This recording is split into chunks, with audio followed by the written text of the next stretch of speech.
अस्सलाम वालेकुम, good morning, welcome to सबकी सोच। आप सबको कहेंगे खुश आमदीद। उम्मीद करते हैं कि आप सब खैर आफियत से होंगे। मुझे इतना भी पता है कि आप लोगों की अभी नींद भी पूरी नहीं होगी क्योंकि रात को सब लोग मैच देख रहे थे। मुझे कहते हैं गजल आमान, मुझे कहते हैं हसनैन लियाकत। मैच की बात कर दी गजल ने तो पाकिस्तान खटकता है दिल यज़दा में कांटे की तरह, लेकिन पाकिस्तान ने मैच नहीं जीता। पाकिस्तान 16 ओवर्स तक मैच में अपनी गिरफ्त को मजबूत रखने के बावजूद भी हारिस रऊफ का जो एक 16वां ओवर था वो पाकिस्तान को ले डूबा और हारिस रऊफ के 4 ओवर्स पाकिस्तान को ले डूबे।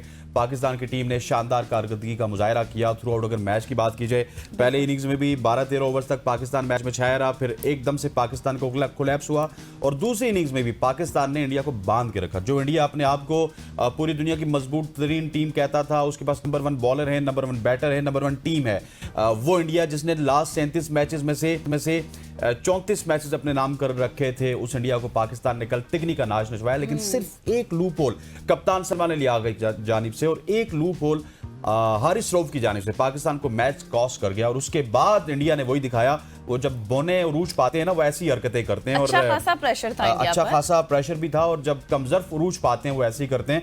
उन्होंने कमजरफी का मुजाहरा करते हुए जो ट्रॉफी थी वो नहीं ली मोहसिन नकवी साहब से, और मोहसिन नकवी साहब ने भी कहा तुसी नहीं लेंदे हो तो देंदे नहीं है, ठीक है जी आप जाएं। और ये पहली दफा हुआ कि किसी टीम ने ट्रॉफी के बगैर सेलिब्रेट किया और इंडिया ने जिस तरह एग्जैक्टली और ऑपरेशन सिंदूर की बात की जाए तो उन्होंने सिंदूर का बहुत जिक्र किया, बार बार जिक्र किया, आगे पीछे जिक्र किया। लेकिन पाकिस्तान ने भी कहा कि हम जितना भी पैसा कमा रहे हैं इस एशिया कप से वो जाएगा विक्टिम्स पे, जो विक्टिम्स इंडियन एग्रेशन के दौरान शहीद हुए थे, और पाकिस्तान ने भरपूर जवाब दिया। और कल के मैच के हवाले से पोस्टमार्टम जरूर होगा लेकिन still there is a lot of positivity. बहुत सारी पॉजिटिव चीजें ऐसी थी जिनको हमें सेलिब्रेट करना चाहिए। और इंडिया का गुरूर हमने शायद हार के भी खाक में मिलाया है क्योंकि इंडिया इतना एक्सपेक्ट नहीं कर रहा था ये पाकिस्तान की टीम, ये लूली लंगड़ी टीम, हम तो इसको 16वें ओवर में हरा देंगे। लेकिन पाकिस्तान प्रॉपर प्लेन से आया और प्रॉपर प्लेन से राना फहीम अशरफ ने जब अभिषेक शर्मा को आउट किया तो उसके बाद इंडिया का जो जहाज था वो इस तरह था। एक गलती हुई सलमान अली आगा की जानिब से तो वो जहाज इस तरह हो गया। उस हवाले से अब आगे जाके डिटेल बात करेंगे क्योंकि जैसे आपने कहा बहुत पॉजिटिविटी भी है लेकिन कहीं पे कुछ चीजें ऊपर नीचे हो भी गई, उस पर भी बात करेंगे। लेकिन सबसे पहले हमारा आगाज होता है सोशल स्टोरीज, हमारी जो ट्रेनिंग स्टोरीज होती है उन्हीं से। तो अब खेल की बात हो रही थी तो इसी से जुड़ी एक और भी खबर हमारे सामने आई तो हमने सोचा आपके साथ शेयर कर दें। जाली फुटबॉल टीम के बाद अब बैरून मुल्क जाने वाले जाली मार्शल आर्ट्स टीम गिरफ्तार हो गई है क्योंकि फैसलाबाद एयरपोर्ट पर मार्शल आर्ट्स के खिलाड़ी जाहिर करके रूस जाने वाले 5 मुसाफिरों को ऑफलोड कर दिया गया। और जाली मार्शल आर्ट्स की जो टीम थी वो फैसलाबाद एयरपोर्ट से फ्लाइट नंबर FZ392 के जरिए रूस जा रही थी। और जाली टीम में इकबाल मुर्तजा, अब्दुल वहाब, शाहजेब खान, समीउल्लाह, मोहम्मद सुलेमान शामिल हैं। और FIA तर्जुमान के मुताबिक मुसाफिर मार्शल आर्ट्स मुकाबलों में शिरकत का झांसा देकर रूस जा रहे थे और मुसाफिरों का ताल्लुक मुख्तलिफ सिटीज से था, लाहौर, गुजरांवाला, हाफिजाबाद, नौशहरा, रावलपिंडी से भी बताया जा रहा है। और इब्तदाई जो तफ्तीश हुई है उसके मुताबिक तमाम मुसाफिरों को मार्शल आर्ट्स के खेल से लाइल्म पाया गया है। कोई उनको नो हाउ नहीं थी कि खेल किस तरह से होता है, क्या कुछ होता है। और टीम का मुबजना हेड इकबाल मुर्तजा के पास कोई रजिस्ट्रेशन या दावतनामा भी मौजूद नहीं था। गिरफ्तार ट्रेनर शाहजेब खान और अब्दुल वहाब को भी खेल के बारे में कोई मालूमात नहीं थी। इसके साथ साथ मुसाफिरों को ऑफलोड करके FIA anti human trafficking circle Faisalabad के हवाले कर दिया गया है। बिल्कुल ऐसी है। और ये जो गजल ने खबर दी है काफी हौसला अफजा है क्योंकि ये जब लोग बाहर जाके पकड़े जाते हैं तो उसके बाद पूरे पाकिस्तान पे पाबंदियां लग जाती हैं। जो लोग कारोबार करने जाते हैं, जो लोग जॉब्स करने जाते हैं, उन पे पाबंदियां लगती हैं। तो शुक्र अल्हम्दुलिल्लाह कि इनको फैसलाबाद में पकड़ लिया गया है। हमने एक हफ्ता पहले भी एक खबर शेयर की थी, यही फुटबॉल वाली खबर थी जो कि वहां पे जाके पकड़े गए थे, उनको वहां से डिपोर्ट किया गया था। So that is very good कि हमने इनको फैसलाबाद में पकड़ लिया और यहाँ से अगर ये निकल जाते और बाहर चले जाते तो पाकिस्तान की जगह सही होती। खवातीन वज़ात आगे बढ़ते हैं और आगे बढ़ते हुए पाकिस्तान के लिए बहुत ही अच्छी खबरें जो कि आपको मैंने बतानी है। वाशिंगटन में पाकिस्तान के फील्ड मार्शल आसिम मुनीर ने व्हाइट हाउस में अमरीकी सदर डोनाल्ड ट्रंप से हालिया मुलाकात के दौरान नायाब मादनियात और कीमती पत्थरों का उनको तोहफा दिया और इस मौके पर वज़ीर-ए-आज़म शहबाज शरीफ भी मौजूद थे। मुलाकात के दौरान पाकिस्तान और अमरीकी कंपनी यूनाइटेड स्ट्रेटेजिक मेटल्स के दरमियान अहम मुआहिदों पर दस्तखत हुए जिनके तहत पाकिस्तान से नायाब मादनी वसाइल बशमूल तांबा, सोना और इस तरह के जितने भी मिनरल्स हैं, रेयर मिनरल्स हैं, उनको अमेरिका को बरामद किया जाएगा। और ये मुआहिदा पाकिस्तान के मादनियात के शोबे में $500 मिलियन की अमेरिकी सरमायाकारी का भी आगाज करेगा, जिसे माहिरीन पाकिस्तान की जो मईशत के माहिरीन हैं वो कहते हैं कि ये मईशत के लिए एक बड़ा कदम उसको करार दे रहे। और याद रहे कि पाकिस्तान के मादनी वसाइल की मजमूई मालियत का तखमीना तकरीबन $8 खरब लगाया जा रहा है। और ये शराकत दारी दोनों ममालिक के दरमियान ताल्लुकात को मजीद मुस्तहकम बनाने के साथ साथ पाकिस्तान को आलमी सतह पर मादनियात का अहम मरकज बनाने में मदद देगी। एग्जैक्टली बिल्कुल। और आपको याद होगा कि जब वज़ीर आज़म साहब और फील्ड मार्शल साहब वहाँ गए थे तो किस तरह से उनकी जो एयरफोर्स है उन्होंने इस्तकबाल किया दोनों का, और आला अहदेदार थे अमेरिका के जिनकी जानिब से उनका इस्तकबाल किया गया। फिर जब मुलाकात से पहले सहाफ़ियों से गुफ्तगू हुई थी डोनाल्ड ट्रंप की, तो उन्होंने कहा था कि बहुत ही अजीम शख्सियात हमारे पास आ रही हैं, और इस तरह से जिस तरह से इनकी मुलाकात हुई है पूरी दुनिया ने देखा, और हमें यकीन है और हमारी ख्वाहिश भी है कि इस मुलाकात के नताइज जो हैं वो काफ़ी हौसला अफजा बिल्कुल ऐसी है। और ये मुलाकातें भी मेरा ख्याल है कि हमारे पड़ोसी को तो अच्छी नहीं लग रही होगी, क्योंकि वो जंग तो हार गए। अब वो नरेंद्र मोदी साहब जैसा वो ट्वीट करते हैं, मुझे लग रहा है कि वो हर चीज़ जो पाकिस्तान की थोड़ी सी भी नेगेटिविटी में जाती है उसको इंडिया में अब बेचने की कोशिश कर रहे हैं। मतलब हर तरह से ही उनको जो है ना कुछ हो रहा है, रोज कोई ना कोई ऐसी खबर आ जाती है। खैर अब चलते हैं कराची, आपको ले चलते हैं जहां पर एक बहुत ही अजीब सी खबर है कि नौसरबाजों की जानिब से शहरियों को ट्रैफिक चालान की अदायगी के झूठे SMS भी अब मौसूल हो रहे हैं। मैं लिटरली स्पीकिंग आप कहेंगे कि झूठ बोल रहा है ये देखिए ये message, you have outstanding traffic fine of rupees PKR 500, this is the last notification before. हाँ, ये फिर मैं कराची नहीं, फिर मैं इस्लामाबाद की भी बात कर लूं। इस्लामाबाद की एक दिन ये आया और एक दिन आप अगर थोड़ा सा नीचे देखेंगे तो ये मैसेज मुझे 2 मैसेज आए हैं। मतलब ये आप ये कह लें कि पूरे पाकिस्तान में पूरे पाकिस्तान में ये झांसे दिए जा रहे हैं, झूठे SMS मौसूल होने लगे हैं जी। ट्रैफिक पुलिस ये कह रही है कि ये पैगाम ये भी कह सकती है गजल कि हो सकता है कि मैं जिस जमाने में मेरे पास बड़ा पुराना नंबर है तो ये शायद कराची के उस डाटा वाला नंबर हुआ हो, क्योंकि बहुत सारे नंबर कराची में बिकते थे, बहुत सारे नंबर इस्लामाबाद में, लाहौर में, तो शायद उस वजह से मुझे आ रहा हो। लेकिन मैं राइट नाउ ये बता रहा हूँ आपको कि इस्लामाबाद में भी ऐसा है। सही हो गया। मतलब ये आप सिर्फ कराची को हम टारगेट नहीं कर सकते, पूरे पाकिस्तान में इस तरह के SMS आ रहे हैं जहां पर भी आप लोग मौजूद हैं। और पुलिस की जानिब से ये मौक़िफ़ सामने आया है कि ये पैगामात जाली हैं, गुमराहकुन हैं और फ्रॉड पर मबनी हैं, जिनका ट्रैफिक पुलिस या किसी सरकारी इदारे से कोई भी ताल्लुक नहीं है। और स्पेशली जिस तरह से अभी हम बात करें कराची की, तो कराची ट्रैफिक पुलिस की जानिब से शहरियों को ये भी आगाह किया गया है कि हालिया दिनों में बाज़ नौसरबाज अनासर की जानिब से शहरियों को ईजी पैसा से मंसूब ट्रैफिक चलान की अदायगी के झूठे SMS मौसूल हो रहे हैं। और तर्जुमान के मुताबिक ऐसे पैगामात बिल्कुल जाली हैं, गुमराहकुन हैं और फ्रॉड पर मबनी हैं, जिनका हमसे कोई ताल्लुक नहीं है। इवन कि कोई भी सरकारी इदारा भी इसमें मुलविस नहीं है। साथ ही साथ कराची ट्रैफिक पुलिस चलान की अदायगी के लिए किसी शहरी को पर्सनल नंबर से SMS नहीं करती।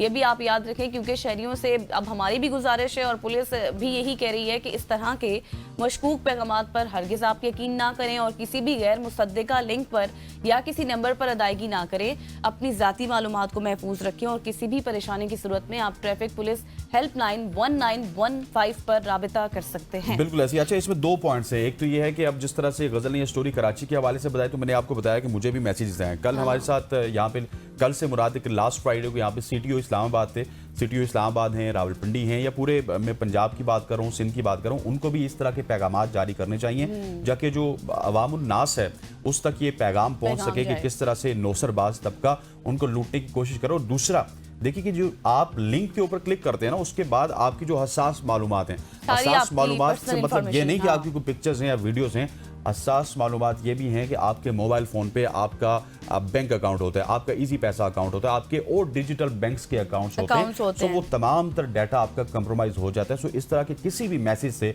आप जो है वो उसको क्लिक भी ना करें। आप सीधा सा सारा फार्मूला है कि आप अपने बैंक ऐप खोलें या इजी पैसा ऐप खोलें या व्हाट्सएवर, वहाँ पे जाके आप अपना चालान नंबर या अपनी गाड़ी का नंबर डालेंगे तो आपको आ जाएगा। पहले तो आप ये देखें कि किसी भी नंबर से इस तरह के मैसेजेस नहीं आते, कोई ना कोई 8151 इस तरह के नंबर किसी आम नंबर से नहीं आ सकता। 851 से आएगा, 3737 से आएगा, 333 से आएगा, 1122 से आएगा, इस तरह के नंबर से आएगा। That is very valid point from जी हां। आगे बढ़े, बिल्कुल ऐसे आगे बढ़ते हैं ख़वातीन हज़रात, और आगे बढ़ते हुए आपको बताते हैं कवाई का एक नया तरीका मैं आपको बताने जा रहा हूँ। क्योंकि अब आप जो नाखून काटती हैं गजल, अच्छा, या मैं जो नाखून काटता हूँ, ये भी आपको मार्केट में बिकते हुए नजर आएंगे। अच्छा, ये है कमाई का नया तरीका। हम तो फेंक देते हैं वैसे, आप फेंक देती हैं तो आप फेंकिए मत, क्योंकि मैं आपको एक नया तरीका, जिस तरह मैंने आपको पहले बताया कि वो आपको बताऊंगा। और 1 किलो नाखून बेचें और कमाएं 150 yuan.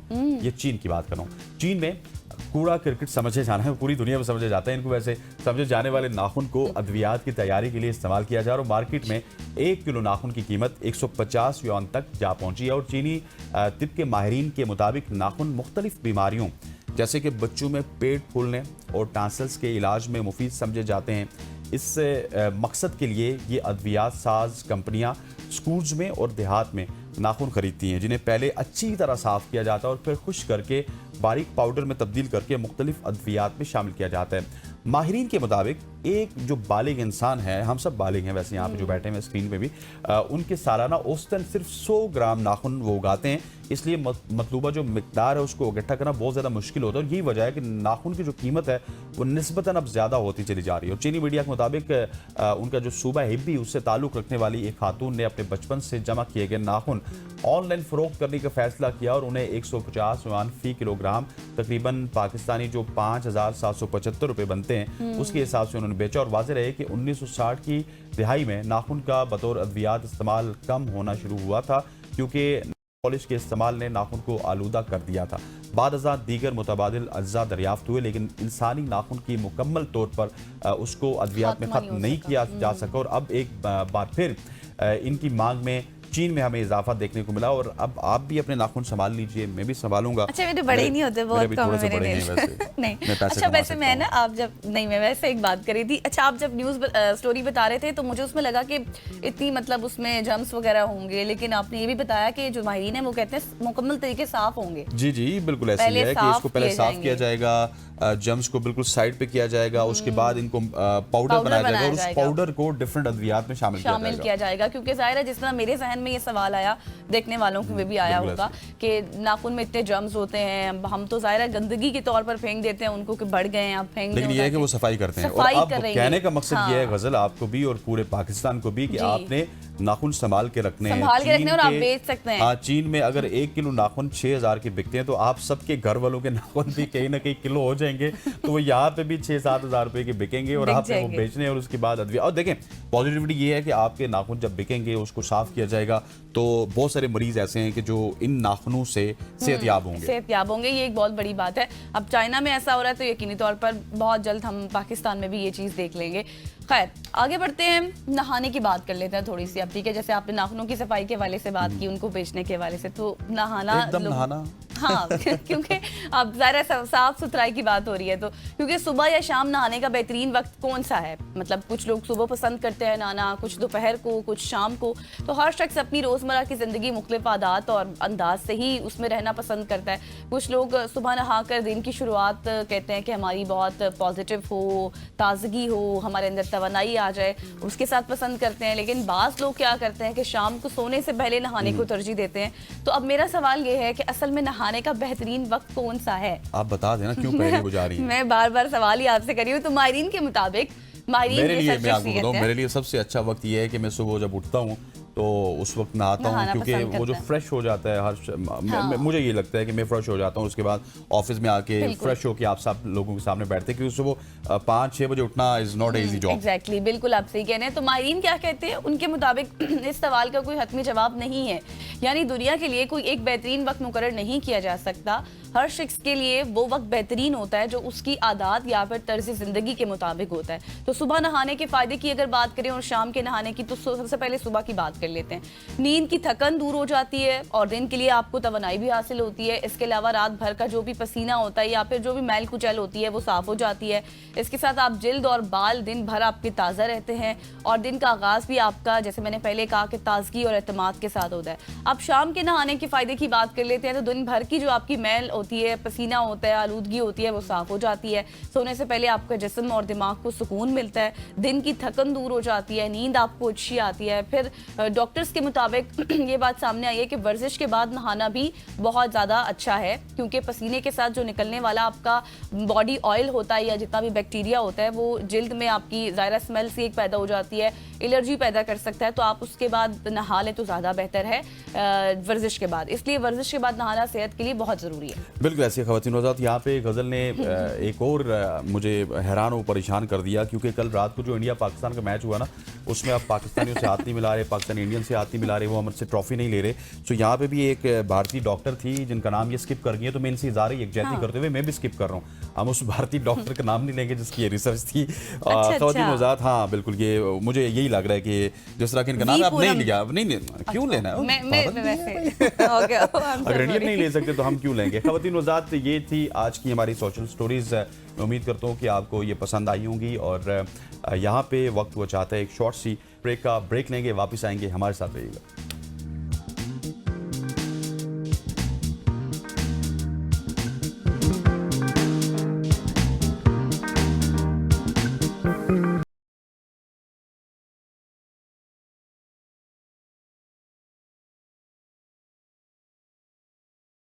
Welcome back after the break. और अब हम बात करने जा रहे हैं, इवन हम पोस्टमार्टम करने जा रहे हैं, आप सब जानते हैं किस चीज़ का, तो क्रिकेट का, क्योंकि भारत ने पाकिस्तान को 6 विकेटों से शिकस्त देते हुए एशिया कप जीत लिया। भारत ने पाकिस्तान की जानिब से दिया गया 147 रन का हदफ 20वें ओवर की चौथी बॉल पर 5 विकेटों के नुकसान पर अबूर किया, जिसमें तिलक वर्मा 69 रन के साथ नाकाबिले शिकस्त रहे, जबकि शिवम दुबे की बात करें तो 33 और संजू सैमसन की बात करें 24 रन के साथ नुमाया रहे। फ़हीम अशरफ ने 3, शाहीन शाह अफरीदी और इब्रार अहमद ने 1-1 विकेट हासिल की। पाकिस्तान की जानिब से सबसे महंगे तरीन बॉलर हारिस रऊफ रहे, जिन्होंने 3.4 ओवर्स में बगैर कोई विकेट लिए 50 रन दिए। दूसरी जानिब पाकिस्तान की पूरी टीम 19.1 ओवर्स में 140 रन बनाकर पवेलियन लौट गई, जिसमें साहबजादा फरहान 57 और फखर जमान 40 रन के साथ नुमाया रहे। Over to you Hasnain. बिल्कुल ऐसी है। इसी में बात करने के लिए हमारे साथ नसीम राजपूत साहब, सीनियर स्पोर्ट्स जर्नलिस्ट, उस्ताद का मर्तबा रखते हैं। नसीम भाई, थैंक यू सो मच हो जाने का। नसीम भाई, हम हार तो गए, लेकिन मुझे ये बताइएगा कि हार के बाद हमें कोई ना कोई चूरन मिल जाता है। हमने ट्रॉफी नहीं दी, मोहसिन नकवी साहब ने बड़ी रेजिलियंस का मुजाहरा किया, वो डट गए, शर्मिली नहीं हुई, इंडिया ट्रॉफी नहीं लेके गया। लेकिन मुद्दा ये है कि पाकिस्तान मैच क्यों नहीं जीता है, पै दर पे शिकस्त पाकिस्तान को क्यों हो रही है नसीम भाई? असन यार, ऐसा लगता है कि नियतों का फर्क जो है ना, वो मैच के एंड के ऊपर जिसकी नियतें बेहतर होती हैं वो जीत के चला जाता है। मैं ग्राउंड की बात कर रहा हूँ, मैं किसी उनके एटीट्यूड की पहले बात नहीं कर रहा हूँ। देखिए, आप अपने कप्तान को रखते हो, उस कप्तान की तो यार टीम में जगह नहीं बन रही, वो क्या अर्न करेगा अपनी रेस्पेक्ट। सूर्या कुमार यादव भी नाकाम रहे, लेकिन सूर्या कुमार यादव के बैक पे कितने रन है। वो T20 के नंबर 1 प्लेयर थे, उनका स्ट्राइक रेट देखो। हमारा कप्तान 111 के स्ट्राइक रेट पे कैप्टन है, फिर वो कैसे रेस्पेक्ट अर्न करेगा। मैंने कहा ना, हम हारे अपनी नियतों से और वो जीत गए अपनी नियतों से। उनकी नियतें इस एशिया कप को तबाह करने के लिए तो बहुत ही खराब रही, क्रिकेट को तबाह करने के लिए खराब नहीं, लेकिन वो क्रिकेट के मैदान में जीत के गए तो फिर हमें डिक्टेट करते गए कि अब ऐसे होगा। अगर कल आप जीत जाते तो मोहसिन नकवी साहब को कोई आधे घंटे खड़ा होना पड़ता ट्रॉफी लेके कि मैं कोई आके ले जाए, जरूरत ही नहीं थी। इससे पहले वाला मैच अगर आप उठा के देखें, सिमिलर मैच था जैसा हमने कल मैच खेला। कल आपने 113 पर आपका एक है, कोई दुनिया का शख्स सोच सकता है कि आप 150 भी नहीं करेंगे। सिर्फ ये हम में ही एबिलिटी है, बाकी किसी में नहीं है। और उसके बाद आप देखें, जो गलती हमने उस मैच में की थी सुपर 4 में अगेंस्ट इंडिया, वही आगाज हमारा 91 फॉर 1 इन 10 ओवर्स। उसके बाद हम अगले 7 ओवर जो खेलते हैं उसमें 42 रन स्कोर करते हैं, एक बाउंड्री भी नहीं लगाते। ये कौन सी क्रिकेट हम खेल रहे हैं? हम अपने गिरेबान में झांक नहीं रहे, हम बात ये कर रहे हैं इंडिया ने ये कर दिया, इंडिया ने वो कर दिया। भाई, वो तो आप छोड़े, आप हाथ मिलाने नहीं गए थे, आप क्रिकेट खेलने गए थे। आपकी पूरी कौम इस बात पे अफसरदा है, वो इस बात पे अफसरदा नहीं है कि इंडिया ने हाथ नहीं मिलाया, मोहसिन नकवी से ट्रॉफी नहीं ली। कौम इस बात पे अफसरदा नहीं है। कौम अफसरदा है कि उनकी टीम मैच बना के अच्छे तरीके से पोजीशन में आके हार रही है, और इसमें नियतों का फर्क है। मैं फिर आपको कह रहा हूं, हुसैन तलत किस बात के खेल रहे थे यार? हुसैन तलत को आपने देख नहीं लिया था, चेक नहीं कर लिया था? वो श्रीलंका का 133 रन का मैच था, जहां पे वो खड़े होकर स्लो मैच को लेके चले गए थे, लेकिन वहां पे आपने बॉलिंग करवाई, और जहां पे जरूरत पड़ी कप्तान ने हुसैन तलत को छुपा लिया एज ए बॉलर। सईम अय्यूब मुसलसल नाकाम है। कौन सी दुनिया का प्लेयर, कौन सी टीम होगी जो इतनी नाकामी के बाद कैरी कर रही होगी? आप बाकियों को क्या बेंच पे बिठाने के लिए लेके गए थे? आपके वसीम जूनियर जो आपका डेथ ओवर का सबसे अच्छा बॉलर है, वो मैदान में ही नहीं उतरा। इंडिया की आप तैयारियां तो देखें, वहां पे बुमराह को 2 मैचों में आराम देते हैं, पाकिस्तान के मैच में ले आते। क्या हम शाहीन शाह अफरीदी, हारिस रऊफ को आराम दे सकते? हमारे में इतनी जरूरत है? हम तो अजीब क्रिकेट खेल रहे हैं। हमने अपनी इस क्रिकेट को बच्चे फॉलो करना छोड़ देंगे यार। हम उस नहज पे लेकर आ गए और कर दिया है लोगों ने।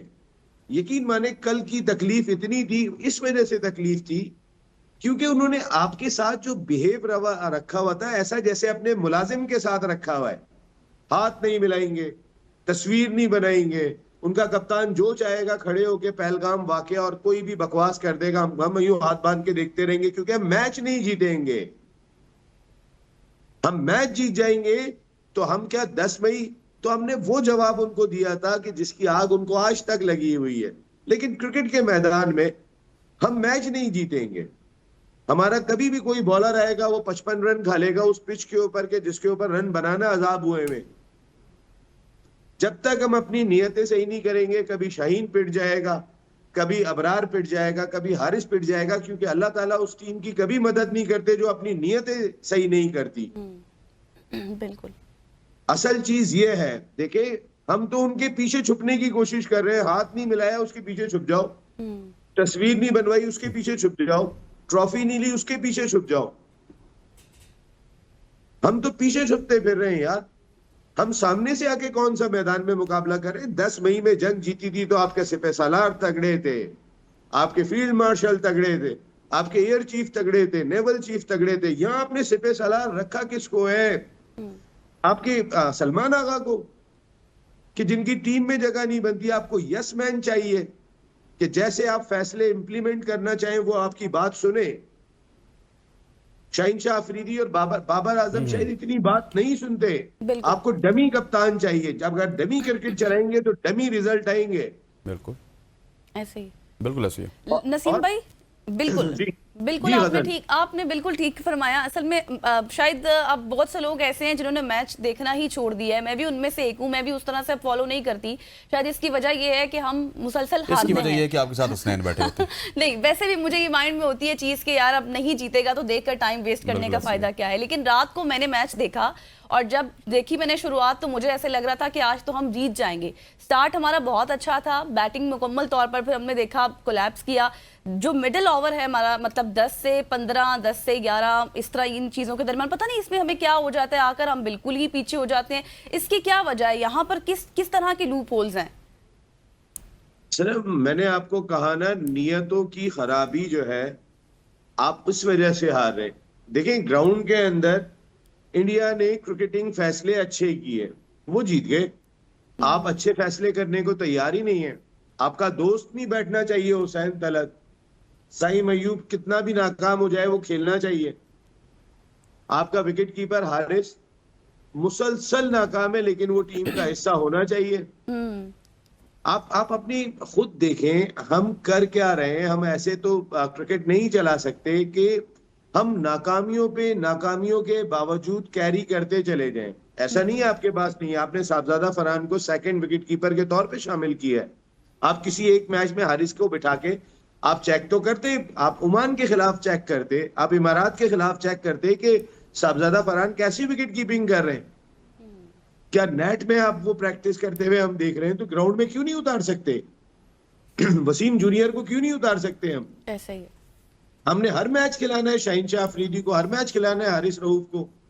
हम इससे यानी हम इतने डरे हुए हैं कि हमारी जो टीम इंडिया के खिलाफ खेलेगी वही ओमान के खिलाफ खेलेगी और वही इमारात के खिलाफ खेलेगी। इतनी बड़ी क्रिकेटिंग नेशन खुद को ओमान और इमारात के बराबर लाके मैच करती हो मेंटली, तो वो क्या खाक मुकाबला करेगी बड़ी टीमों का? बिल्कुल ऐसे ही है, बिल्कुल ऐसे ही है। और दूसरी चीज इंडिया की जहां तक बात है, इंडिया ने पिछले 20 दिन में, इससे पहले उनकी गुंडागर्दी रही है इंटरनेशनल क्रिकेट में, लेकिन पिछले 20 दिन में अगर खेल की स्पिरिट के लिहाज से देखा जाए तो इंडिया ने कुचल के रख दी है क्रिकेट। इंडिया ने वो जो मच्छर की तरह मसल दी कि दुनिया को बता दिया कि हम अपने जैसे चाहेंगे, हमारे घर की लौंडी है क्रिकेट।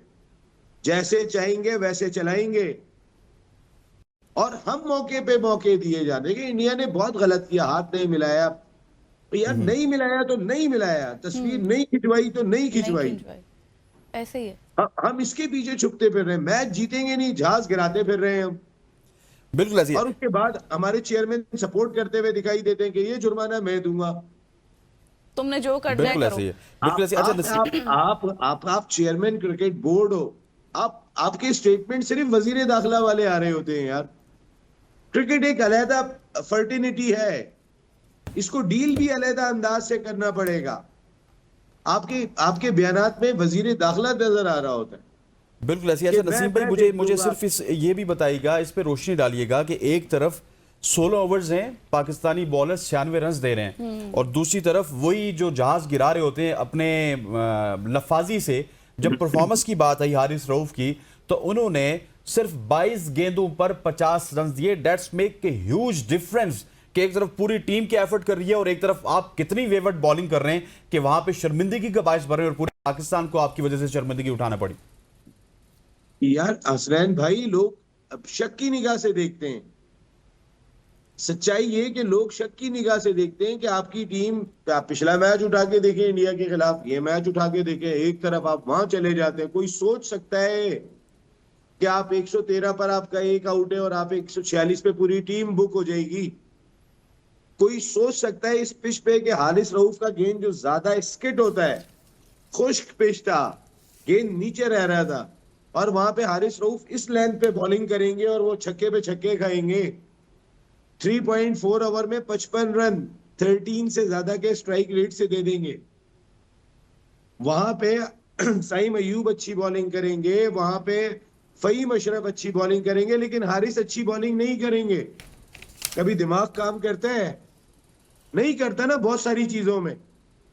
इसलिए नहीं करता क्योंकि हमारी नीयतें सही नहीं है यार।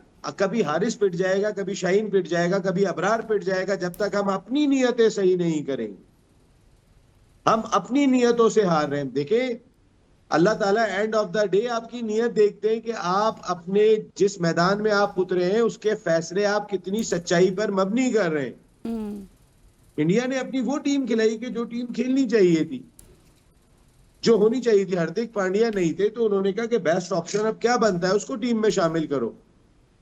हमने क्या किया कि हम नाकामियों पे नाकामियां देखते हुए आ रहे हैं। फिर सलमान आगा खुद बैटिंग के लिए आ जाते हैं, अच्छा खासा मोमेंटम बना हुआ है। इंडिया के खिलाफ भी गलती की, यहां भी कि हारिस आउट हुए थे, आप फहीम को बेचते। आपने खेलने कितने थे? 8 ओवर तो खेलने थे। लेकिन वो जो पहले खुद आए, फिर अपने वो कहते हैं कि अपने मुन्ने को भी साथ में लेके आ गए, हुसैन तलत को। और आप मकसद हुसैन तलत यही है, सलमान आगा हुसैन तलत अगर टीम के लिए खेल रहे हो। देखिए, मैं सरफराज की एग्जांपल इसलिए देता हूं, सरफराज के लिए अपनी परफॉर्मेंस इंपॉर्टेंट नहीं थी। True. वो अपनी परफॉर्मेंस को जस्टिफाई नहीं करता था, वो टीम की जीत से जस्टिफाई करता था। बिल्कुल ऐसी है। सलमान आगा अपनी परफॉर्मेंस को जस्टिफाई करने में लगे हुए। मैं चला जाऊं, मैं कोई 25 रन कर लूं। भाई, आप 25 रन तो नहीं कर सकते ना, क्योंकि आप टीम में डिजर्व नहीं करते। आपके ऊपर सबसे बड़ा साइकोलॉजिकल फैक्टर तो यह है कि बाबर आजम बाहर बैठा हुआ है और मैं खेल रहा हूं, हसन नवाज बाहर बैठा हुआ है और मैं खेल रहा हूं। मैं बाकियों तो छोड़ो, कप्तान पे खुद इतना बड़ा प्रेशर है कि मुझसे कोई 50 लड़के इस मुल्क में T20 क्रिकेट के अच्छे हैं और मैं कप्तान हूं। तो वो कप्तान क्या लड़ाएगा टीम को यार? आप उसका चेहरा तो देखो। मैं तो उसके चेहरे पे जरा बराबर एतमाद नाम की चीज नहीं देखी। अगर आपके कप्तान के चेहरे पे एतमाद नहीं है तो टीम के चेहरे पे क्या बाकी टीम एतमाद क्या आएगा? करेगी? बिल्कुल। और कल जो कुछ हारिस रऊफ ने किया है, मैं रात भर सोचता रहा हूं कि ये किया क्या है। आपने बॉलिंग की क्या है? आप जो बॉलिंग करते हैं, आपने वो बॉलिंग की क्यों नहीं? फिर मैंने कहा ना कि हमारा दिमाग कहीं और डाइवर्ट हो जाता है, और हम इतनी, आप यकीन माने कि इस एशिया कप जैसा माहौल हो गया था तो दिल से दुआएं निकल रही थी, अल्लाह मियां हारना नहीं चाहिए। इन्होंने बहुत गलत करते चले जा रहे हैं हमारे साथ। हमें डिक्टेट ऐसे करते हैं कि तू क्या है, हाथ नहीं मिलाएंगे, बिल्कुल। तस्वीर नहीं खिंचाएंगे। बिल्कुल नसीम भाई, आपने ये बातें सही की। हम उन चीजों के पीछे छुपने की कोशिश करते हैं जिनके पीछे नहीं छुपना चाहिए। इवन कि हमें अपनी कारकर्दगी के ऊपर गौर करना चाहिए, उस पर बात होनी चाहिए। अगर हम जीत जाते तब भी फिर ये बातें ना होती। अभी हमने ये ट्रॉफी वाला मामला देखा, उसके पीछे छुपने लग गए। सलमान की आपने बात की, उसका फैसला आपको कैसा लगा? हालांकि स्पिनर्स अच्छी बॉलिंग कर रहे थे, रन दे रहे थे, फिर उन्होंने हारिस रऊफ को वापस लाया। उस फैसले के बाद तो काफी गेम खराब हुई। देखिए, अगर एक बॉलर का दिन आपको दिखाई दे रहा है कि खराब चल रहा है, तो आप वो 17 रन भी एक ओवर में क्रूशल मौके पे खा रहा है। वो कितने रन खा चुका है 3 ओवर में। हाँ। तो जाहिर सी बात है, मैं किसी और ऑप्शन पे जाऊंगा ना। मैं नवाज को देके कि यार तुम जड़ में तेज तेज गेंदें करो या तो मार पड़ रही है। और आपको मैं एक बात बताऊं, मैं पूरे आई विटनेस की रिपोर्ट आपको दे रहा हूं। मोहसिन नकवी साहब अंदर खड़े हुए थे, उन्होंने चीखे थे, जोर से चीखे थे कि ये आखिरी ओवर हारिस से नहीं करवाओ। ये वहां लोगों ने आवाज सुनी है उनकी, फिर भी कराया। लेकिन हम फिर करा रहे। अब मेरी समझ में नहीं आ रहा कि कौन सही है कौन गलत है, कौन सच्चा है कौन झूठा है, कौन क्या चाह रहा है और क्या क्या नहीं चाह रहा है। कुछ भी समझ में नहीं आ रहा। जब तक अपनी नियतें सही नहीं करोगे, आपकी क्रिकेट नहीं पनप सकती। आप सच्चाई पे मबनी फैसले करो। ऐसे ही। जो डिजर्व करता है उसको उसकी चीज उसको सजा के दो, उसको सपोर्ट करो, उसको उठाओ, ना कि उसके दुश्मन बन जाओ। शाहिनशाह अफरीदी पाकिस्तान की T20 टीम का कप्तान होना चाहिए। इसके अलावा कोई दूसरी चीज नहीं है सच्चाई, अगर आप देखें तो। भाई, आप पाकिस्तान के लिए सोच रहे हो, नहीं उसका एटीट्यूड खराब है। एटीट्यूड तुमने उसको घर का रिश्ता देना है क्या? तुमने ग्राउंड में परफॉर्मेंस लेनी है, क्या करना है यार? ऐसे ही है। आप जब तक खुद गलत फैसले करते रहोगे, झूठे फैसले करते रहोगे, मक्कारियां दिखाते रहोगे, तो फिर ये नताइज तो आएंगे। ये कौम रोती रहेगी बैठ के। इतना इंतजार करती है। अब तो 3 आउट कर लिए 20 रन पे। अजीब शुभमान गिल भी आउट हो गया है, तो अभिषेक भी आउट हो गया है। वाह, अब तो हमारी टीम ने कमबैक कर लिया। पूरी कौम लगी हुई है, एक एक आउट पे जश्न मना रहे हैं। और हमारा एक बॉलर आके, जो हमारा सबसे मेन बॉलर है, वो ऐसा लगता है वो और तिलक वर्मा मैच निकाल के ले गए इंडिया के लिए। हाँ बिल्कुल। और नसीम भाई, ये कोई पहली दफा नहीं है। हारिस रऊफ ने इससे पहले कोहली के खिलाफ भी ऐसे ही किया। हारिस रऊफ इससे पहले बेशतर मौकों पे, जो क्रूशल मौके होते हैं, हमने 18 बॉलों पे 48 रन भी दिए हुए हैं हारिस ने। अब हारिस के साथ पहले शरीक जुर्म होते थे शाहिनशाह अफरीदी, लेकिन ही इम्प्रूव्ड हिमसेल्फ। हम देख रहे हैं कि शाहिनशाह अफरीदी अब 145 की गेंद भी कर रहे हैं। उसी शाहिनशाह अफरीदी ने 4-5 रन का ओवर्स करके आपको वापस कमबैक भी करवाया। लेकिन Haris Rauf is still there कि छोटी टीम आती है तो कमाल परफॉर्मर, लेकिन बड़ी टीम आती है तो चौक कर जाते हैं। हारिस रऊफ ने जो विराट कोहली से छक्के खाए थे, वो जो सामने छक्का मारा था, वो कोहली ही मार सकता था। ऐसा कोई प्लेयर नहीं था इनके पास। हारिस ने जो जिस लेंथ पे गेंद किए, स्लो छोड़ा है इतना पीछे, तो कोई भी मारेगा। मैं वहां पे सऊद शकील को खड़ा कर दूंगा, मैं वहां पे दानिश अजीज को खड़ा कर दूंगा, मैं वहां पे उस गेंद को तो वो भी बाहर मारेगा यार। आपने बॉलिंग क्या की है? मेरा सवाल ये, अगर आपकी अच्छी गेंद पे, कोहली ने मारे थे, अच्छी गेंद पे मारे थे हारिस को, लेकिन ये तो आपने अच्छी बॉलिंग क्यों नहीं की? मेरा सवाल ये, आप अपनी जगह पे बॉलिंग नहीं कर रहे थे। पिछले मैच में आपने जो बॉलिंग की बांग्लादेश के खिलाफ, बैड डे हो गया। हमारे पास तो जवाब ये, अंपायर कर दे तो ह्यूमन एरर हो गया।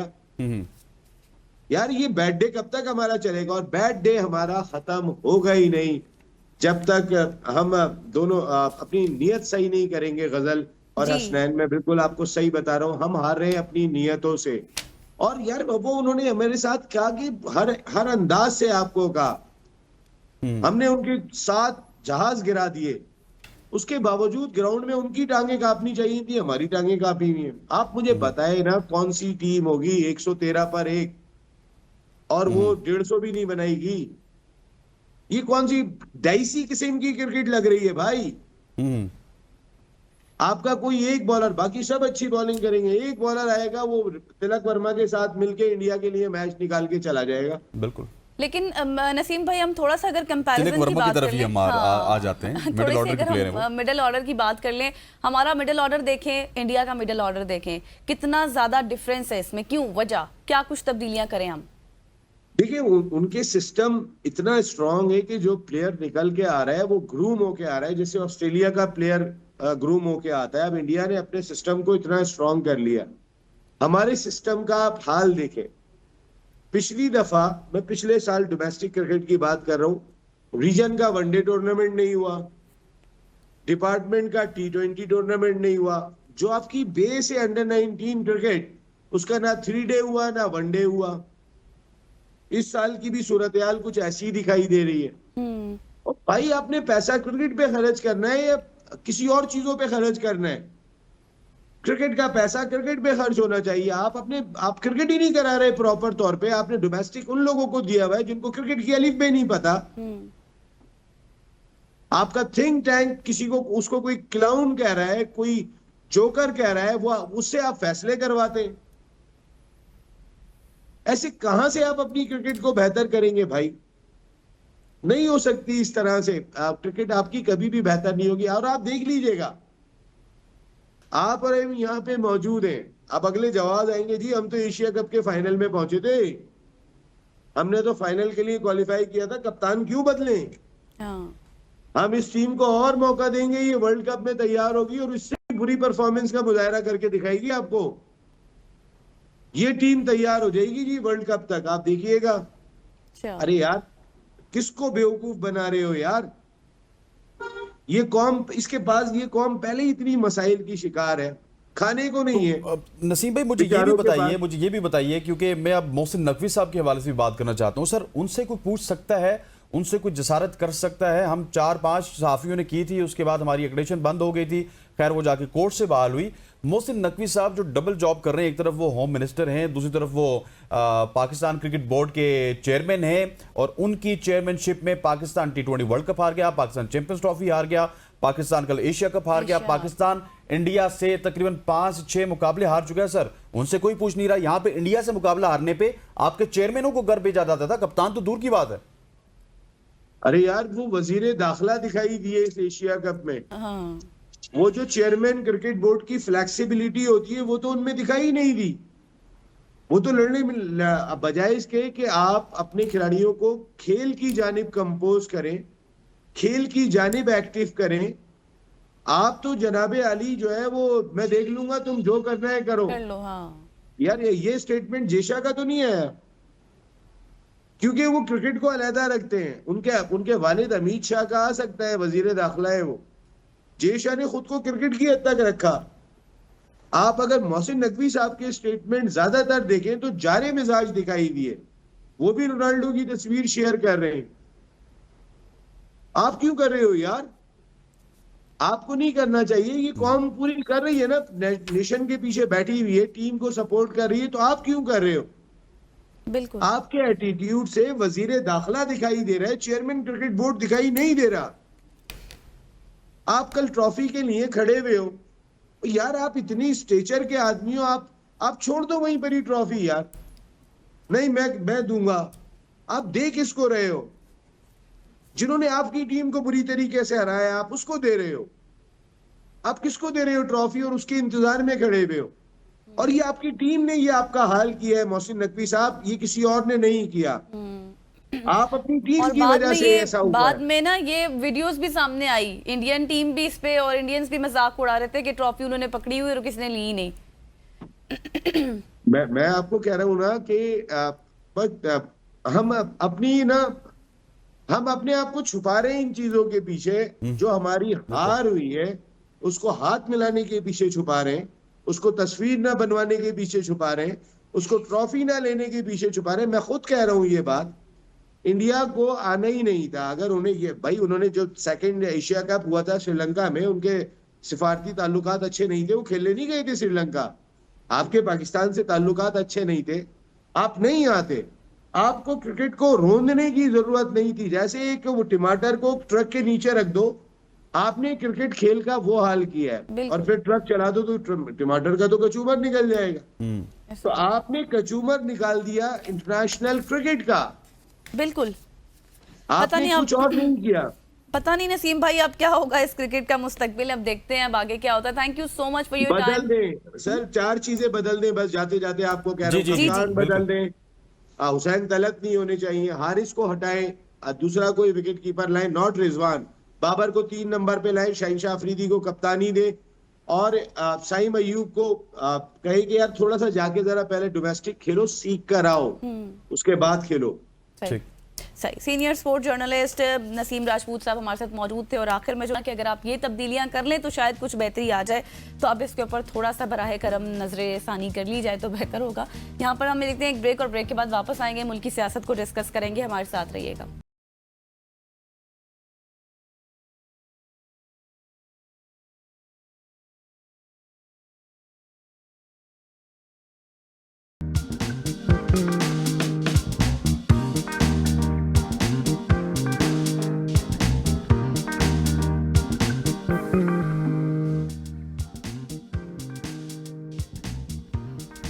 ब्रेक से पहले मैं कहकर गई थी आपको कि हम बात करेंगे सियासत से रिलेटेड, तो अब सियासत वाला ही सेगमेंट है। सियासत की बात करें तो पेशावर में वज़ीर आला खैबर पख्तूनख्वा अली अमीन गंडापुर के जलसे के दौरान बदनज़मी और कारकुनों के एहतजाज के कई सवालात को जन्म दे दिया है, क्योंकि ख्वाजा आसिफ के हालिया इंटरव्यू ने भी सियासी फ़िज़ा को हलचल में डाल दिया, और साथ ही वज़ीर आला पंजाब मरीम नवाज़ की जानिब से सरकारी मुलाजमीन की जो जितनी भी डिग्रियाँ हैं उनकी तस्दीक का फैसला भी ज़ेरे बहस है। इन्हीं मामलात पर आज हम बात करेंगे, बहुत से सवालात उठाए जा रहे हैं। बिल्कुल ऐसी है। शफकत एयाज साहब हमारे साथ मौजूद हैं, KPK की के हवाले से बात करें तो PTI के रहनुमा हैं। शफकत साहब, thank you so much for joining अस।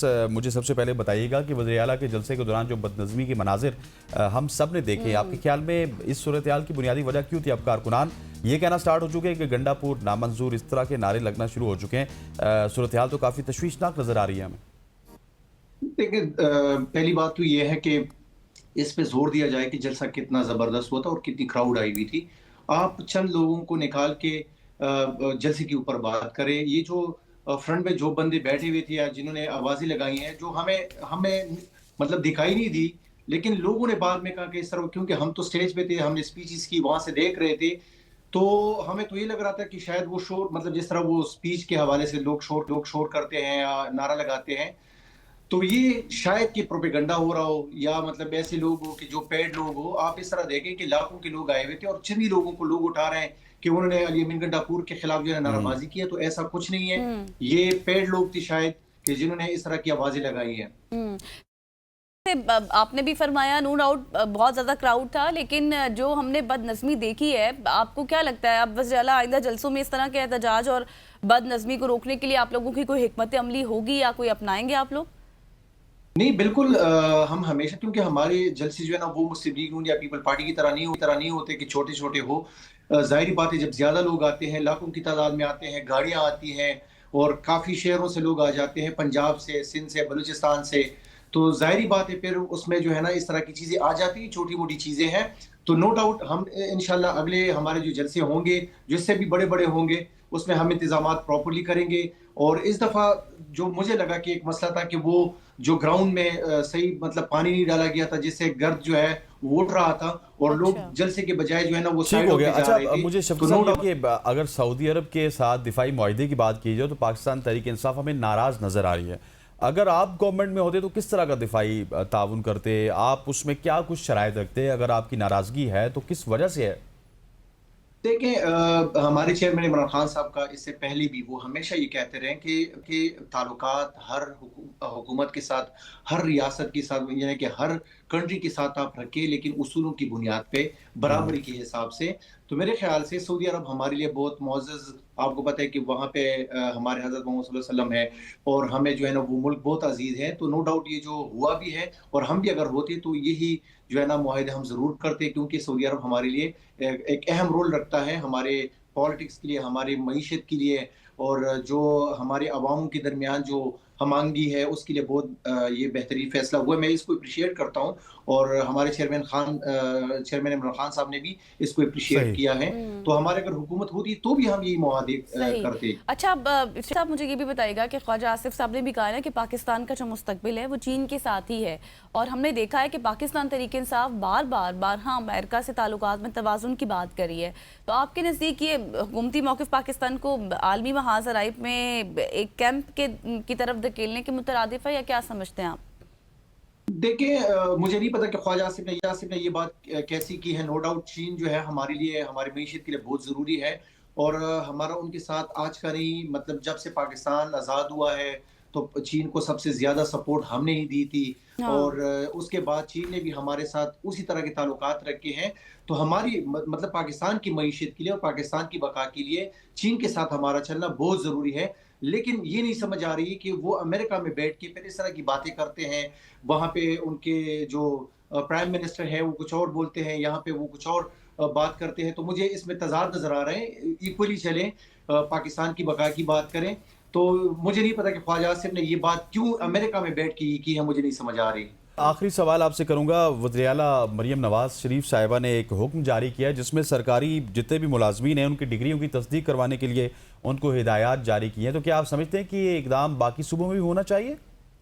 देखिए, अगर देखा जाए कि इसका मतलब ये है कि इन्होंने आज से पहले जितनी भी लोग भर्ती किए हैं तो इनको बगैर डिग्री इन्होंने जो है ना जॉब्स दिए हैं।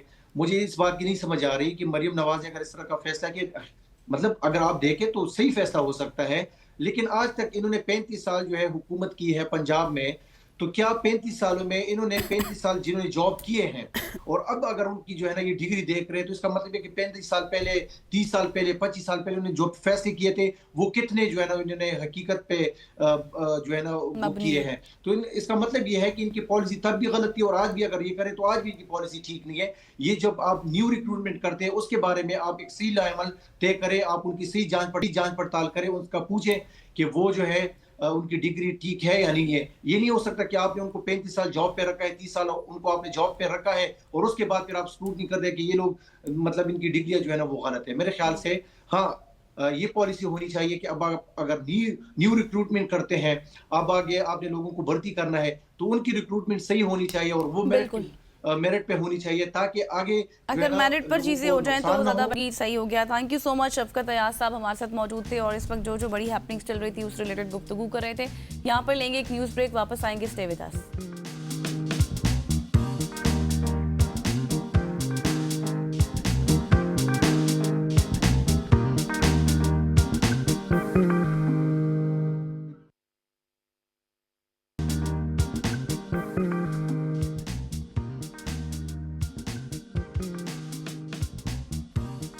Welcome back after the break. और अब हम बात करने वाले हैं रेबिस के हवाले से और ये जो डॉग बाइट्स होती हैं उसके बाद क्या नुकसानात होते हैं, किस तरह से इसको प्रिवेंट किया जा सकता है, क्योंकि दुनिया की मोहलिक तरीन मगर काबिल तदारुक बीमारियों में से एक है जो हर साल तकरीबन 59,000 इंसानों की जान ले लेती है, जिनमें ज़्यादातर अमवात एशिया और अफ्रीका में होती हैं।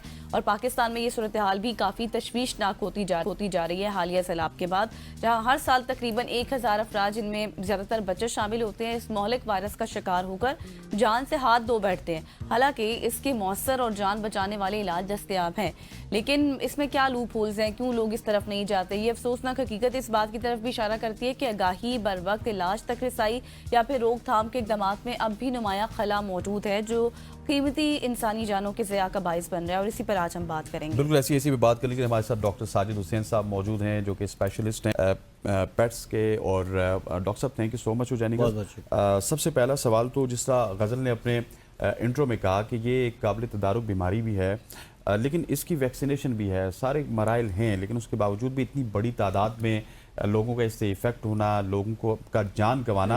और स्पेशली अगर पाकिस्तान में बात की तो पाकिस्तान में बहुत सारे लोग हैं, बहुत सारे केसेस ऐसे हैं कि जो आए दिन सामने आते हैं। इसकी वजह क्या है? सबसे बड़ी वजह यही है कि जो है ना, कोई भी बीमारी हो ना, एक होता है प्रिवेंशन।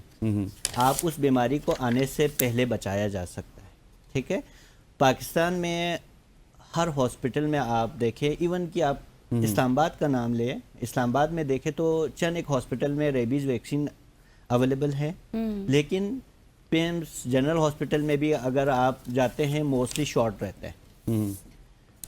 मेन वजह रेबीज़ वैक्सीन की प्रिवेंशन ना करना है। प्रॉपरली अगर डॉग वैक्सीनेशन का कैंपेन हुकूमती लेवल पे हो और हर हॉस्पिटल में, चाहे वो बिग सिटीज़ में हो चाहे वो किसी देहात में हो, वहाँ पे वैक्सीन और उसके साथ साथ सीरम, वो एंटीबॉडीज़ होता है। आपके NIH में दोनों चीज़ें बन भी रही है, तो वो अवेलेबिलिटी हो एक चीज़।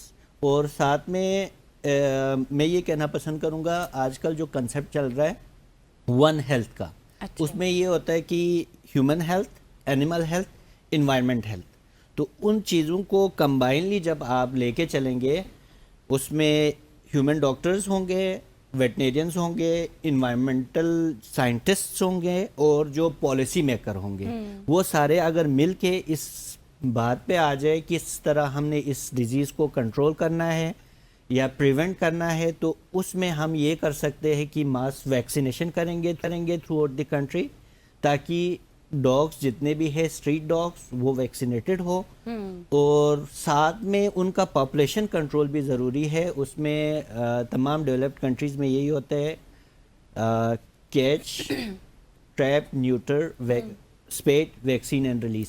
उसमें ये फ़ायदा होता है, एक तो उनका पॉपुलेशन कंट्रोल हुआ, दूसरा वैक्सीनेटेड, उसके बाद जो है ना आपके ये चांसेस बहुत कम होते हैं। लेकिन डॉक्टर साहब इसमें मुझे बताएं कि डॉग्स की भी बहुत सारी टाइप्स होती हैं, हर डॉग बाइट से भी रेबिस नहीं होता, एक तो ये भी क्लियर करें, दूसरा ये कि अगर ये हो जाता है तो उसके सिम्टम्स क्या हैं, किस तरह से इसको डायग्नोस मतलब होता है ये? जी बिल्कुल, आपने बहुत अच्छा पॉइंट रेज किया है कि लोगों के माइंड में ये आता है कि जो है ना हर जो डॉग बाइट करते हैं वो रेबिट होता है। ऐसा नहीं होता है। डॉग का जो है ना वो एक टेरिटोरियल भी होता है कि वो अपने टेरिटरी को प्रोटेक्ट करता है। देखिए, तमाम रिएक्शन का एक रिएक्शन एक्शन का रिएक्शन बिल्कुल। देखिए, आप अपना बिहेवियर डॉग्स के साथ अच्छा नहीं रखेंगे ना, अब एक छोटा सा पपी है, आप उसको डे फर्स्ट से उसको आप पत्थर मारेंगे, ठुड्डा मारेंगे, उनके ऊपर जुल्म करेंगे, तो वो ये चीज़ उनके माइंड में है कि ह्यूमंस जो है ना हमें हार्म करता है। एक स्टेज आता है, वो प्यूबर्टी स्टेज क्रॉस करता है, उसके हार्मोन्स पीक लेवल पे जाते हैं, उनमें एग्रेशन आता है, तो जाहिर सी बात है उसने अपने प्रोटेक्शन के लिए भी बाइट करते हैं। जो मेन रेबिट डॉग है या आम जो डॉग जो बाइटिंग डॉग्स है, उनमें डिफरेंस आप इस तरह कर सकते हैं कि जो रेबिट डॉग होता है वो बहुत ज़्यादा, रेबीज़ का ये होता है कि उसके सडन रिएक्शंस होते हैं। अच्छा। वो एबनॉर्मल चीज़ों को भी बाइट करेगा, एक उसकी एक्सेसिव सेलिवेशन होती है, बहुत ज़्यादा फ्रोथिंग, बहुत ज़्यादा सेलिवेशन होती है, और वो आपको बाइट करेगा तो उसके with in 10 days 7 to 10 days में उसकी डेथ भी होती है। अच्छा। तो उसको रूल आउट करने के लिए भी ये ज़रूरी है कि जो है ना अगर किसी डॉग ने किसी को बाइट किया या अपने प्रोटेक्शन के लिए, जाहिर सी बात है नेचर में जिस तरह हम अपने डिफेंड करते हैं, डॉग्स भी अपने डिफेंड करते हैं। अगर गलती किसी की हो, उसने बाइट कर लिया, उस डॉग को डायरेक्टली मारना नहीं चाहिए, क्योंकि ज़िंदगी जिस सूरत में भी हो ना, लाइफ बहुत प्रेशियस चीज़ है कि आप किसी की अपनी जान नहीं ले सकते, आप जानवरों को भी नहीं ले सकते। तो आपको ये ज़रूरी है कि जो है ना उसको रूल आउट करना। आप वेटनेरियन का हेल्प ले सकते हैं, उसके आइज से आपको पता चलेगा, उसके सेलिवेशन से, उसके बिहेवियर से आपको पता चलेगा कि ये रैबिट है या नहीं है। तो उसको रूल आउट करना ज़रूरी है ताकि कोई भी इस सूरत में किसी डॉग को ना मारे। बिल्कुल ऐसे। अच्छा डॉक्टर साहब, अगर आम फेम जुबान में इसको कहा जाए तो अक्सर लोग कहते हैं इसको पागल कुत्ते ने खाया था, ठीक है, काटा है। हाँ, पागल कुत्ते ने इसको काटा है। दूसरी जगह अगर कोई नॉर्मल इसमें कुत्ता हो जाए तो उसमें भी वैक्सीनेशन का अमल हमें करना चाहिए, या जब कोई पागल कुत्ता जिस तरह आम फेम लोगों के लिए मैं कह रहा हूँ, तो उसमें हमें ज्यादा इसको रैपिडली करना चाहिए? वैक्सीनेशन तो तमाम दोनों अमल नॉर्मल डॉग्स की होती है, ये प्रिवेंशन के लिए होता है। चाहे आपने पेट डॉग रखा है, चाहे आपने पेट कैट रखा है, या आपके पास फॉक्सेस है, रेकॉन्स है जो वाइल्ड में है, ये सारे रिजर्वायर्स में आते हैं। तो इवन चमगादड़, वो भी एक रिजर्वायर के तौर पर एक्ट करते हैं। तो मेनली जो ह्यूमन को डायरेक्टली इन्फेक्ट करते हैं वो डॉग्स है, तो डॉग्स की तो वैक्सीनेशंस बहुत ज़रूरी है। उसमें वैक्सीनेशन का होना बहुत ज़रूरी है। और दूसरा एक पार्ट ये भी था कि ट्रीटमेंट, हमने ट्रीटमेंट किससे करवानी है। एक चीज़ ये है कि जो है ना आपने उस डॉग का ट्रीटमेंट के हवाले से आप कह रहे हैं, डॉग रैबिट है तो उसको तो मैंने आपको कहा कि जो है ना वो मॉनिटर करना ज़रूरी है 10 डेज़ के लिए। आइदर आपका पेट डॉग है या स्ट्रीट डॉग है, डायरेक्ट उसको मारना नहीं चाहिए। और सबसे मज़े की बात यह है कि जो है ना इवन कि ह्यूमन को अगर बाइट होता है तो इतना ज़्यादा उस चीज़ को आपको टेंशन नहीं लेनी चाहिए। अब एक चीज़ होता है ना आपके माइंड में ये हो कि जो है ना मुझे पागल कुत्ते ने काटा है, अगर उसको बहुत ज़्यादा सीरियस ले लेंगे तो बॉडी इम्यून सिस्टम भी डाउन होगा, बहुत ज़्यादा प्रॉब्लम्स में आ सकती है। उसका प्रिवेंशन ये है कि जो है ना उस पर डिपेंड करता है कि जो है ना डॉग ने आपके बॉडी के किस पार्ट पे काटा। बाइट किया है। सबसे पहले जब डॉग बाइट होता है, जिस जगह पे बाइट होता है उसके मसल सेल्स में वो रिप्लिकेट करता है। उसके बाद वो न्यूरोमस्कुलर जंक्शंस पे पहुंचता है, वहाँ से नर्व्स के थ्रू सेंट्रल नर्वस सिस्टम में जाता है और सेंट्रल नर्वस सिस्टम में पहुंचने के बाद वो अपने आप को ब्रेन और स्पाइनल कॉर्ड्स में उसकी फर्दर रिप्लिकेशंस होती है बहुत ज़्यादा। अब आपको मैंने पहले बता दिया था 7 to 10 डेज में रेबिड डॉग मर जाता है। क्योंकि बिल्कुल जिस तरह आप कह रहे हैं ना कि ये बहुत ही डेंजरस है। हाँ। एक तो मुझे ये भी बताएं और कि ये डॉग्स के अलावा कौन कौन से एनिमल्स में पाया जाता है? किस मैं तरह आपको एक चीज़ क्लियर करना चाह रहा हूँ, वो क्लियर करके मैं आपको बताता हूँ। तो वो जिस तरह मैंने आपको बताया 7 to 10 डेज में मरता है, जिस तरह हम इंसान अपने आप को जिंदा रखना चाहते हैं, रेबीज वायरस भी अपने आप को जिंदा रखने के लिए क्या करता है, वो आपके माइंड को हाईजैक करता है, ब्रेन को हाईजैक करता है, रिप्लिकेशन करता है। उसके बाद मतलब आवाज़ से सडन कुछ भी चीज़ें होती है ना, उसमें एग्रेशन बहुत ज़्यादा आता है, बहुत सेंसिटिव होता है Human में? आपके ह्यूमन साइड पे। जब भी बाइट होता है ना तो ब्रेन में जाने के बाद उस लेवल पे पहुंच के वो ब्रेन को हाईजैक करता है और वो वाटर फोबिया कहे आप, लाइट को वो सेंसिटिव हो जाता है। उसके बाद किसी भी साउंड को वो होता है, अचानक से वो बाइट करने पे आ जाते हैं, वो एग्रेशन को ट्रिगर करता है। अच्छा। और वो रेबिड डॉग का ये होता है कि वो ज़्यादा उसकी जो वायरस शेड होता है वो उसकी सलाइवा में होता है। अच्छा। अगर आपको कोई डॉग है वो इन्फेक्टिव स्टेज में नहीं है, उसमें वायरस इंटर हुआ है, वो उस स्टेज पे नहीं गया है, उसकी सलाइवा में वो शेड नहीं हो रहा अभी, फिर भी रेबीज होने के चांसेस नहीं होते आपको। लेकिन आपने प्रोटोकॉल फॉलो करना है वैक्सीनेशन के लिए। तो वो बॉडी के पार्ट पे भी डिपेंड करता है। अगर पाँव पे अगर बाइट होता है तो वो पर डे के हिसाब से वायरस 1 सेंटीमीटर पर डे के हिसाब से वो ट्रैवल करता है। अच्छा। मैं इसी प्रोसेस की बात करना चाह रहा था हाँ, आपसे कि कितनी देर में ये कितनी देर यहाँ में तक पहुंचता दिमाग है? तक पहुंचने में। अब एक चीज़ है, किसी का पाँव पे बाइट हुआ है तो वायरस को पहुंचने के लिए टाइम अच्छा, टाइम टेकिंग ज़्यादा है। अगर वो डायरेक्ट आपके फेस पे, नेक रीजन पे जहाँ पे बाइट होता है तो यहाँ वो पे उस पे डिस्टेंस जल्दी बहुत है। कम होता है, तो आपके पास शॉर्ट पीरियड होता है। आपने डायरेक्ट जाना है किसी अच्छे हॉस्पिटल में जाके। एक तो आपने ये करना है कि जो है ना इसमें ह्यूमन RIG कहते हैं कि ह्यूमन रेबीज एंटीबॉडीज, जिस जगह पे बाइट होता है वहाँ के सराउंडिंग में और जिस जगह पे बाइट होता है वो 20 इंटरनेशनल यूनिट्स पर केजी के हिसाब से लगते हैं, वो पूरा इनफिल्ट्रेट करना होता है उस जगह को। और साथ में पोस्ट बाइट वैक्सीन का प्रॉपर शेड्यूल है, उसको भी फॉलो करना ज़रूरी है। एक चीज़ है, आपको बाइट हुआ, आपके डॉक्टर ने इस सराउंडिंग एरिया को इनफिल्ट्रेट किया, उससे एंटीबॉडीज 100% प्रोटेक्शन देती है। 100% प्रोटेक्शन देती है इससे। तो वो इनफिल्ट्रेट करने के बाद पोस्ट बाइट रेबीज़ का वैक्सीन स्टार्ट करेंगे 0 डे पे। जिस दिन बाइट हुआ उस दिन रेबीज़ का वैक्सीन हुआ और साथ में एंटीबॉडीज़ जो ह्यूमन रेबीज़ एंटीबॉडीज़ इम्यूनोग्लोबुलिन्स है वो इंजेक्ट हुआ। उसके बाद 3rd डे पे रिपीट करना होता है। अच्छा। फिर 7th डे पे रिपीट करना होता है, फिर 14 डेज पे, फिर 28 डेज पे। तो आप रूल आउट भी कर सकते हैं, जिस डॉग ने आपको बाइट किया है उसको क्वारंटीन करें, एक जगह पे रखें।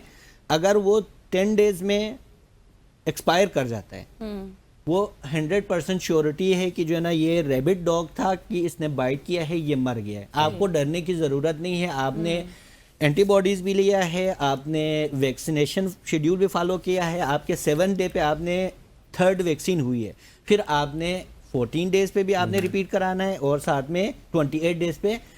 और सबसे इम्पोर्टेंट बात यह है, जब आपको बाइट होता है आपने 15 मिनट्स के लिए आपने उस जगह को साबुन से प्रॉपरली रनिंग वाटर से आपने धोते रहना है 15 मिनट्स। उसके बाद आपने उस जगह को पायोडीन से या अल्कोहल वगैरह से डिसइंफेक्ट करना है और आपने उसको बैंडेज वगैरह करके बंद नहीं करना। अच्छा। उसके बाद आपने डॉक्टर के पास जाना है, डॉक्टर के पास जाके एंटीबॉडीज और साथ में वैक्सीनेशन पोस्ट बाइट लेना है और शेड्यूल को फॉलो करना है और कोई सही। एंटीबायोटिक डॉक्टर अच्छा साहब, ये लेना है। चीज तो हो गई। अब जो मेरा सवाल पेंडिंग था वो जी। ये कि कौन कौन से जानवरों में पाया जाता है ये, हाँ। किन किन जानवर से होता है?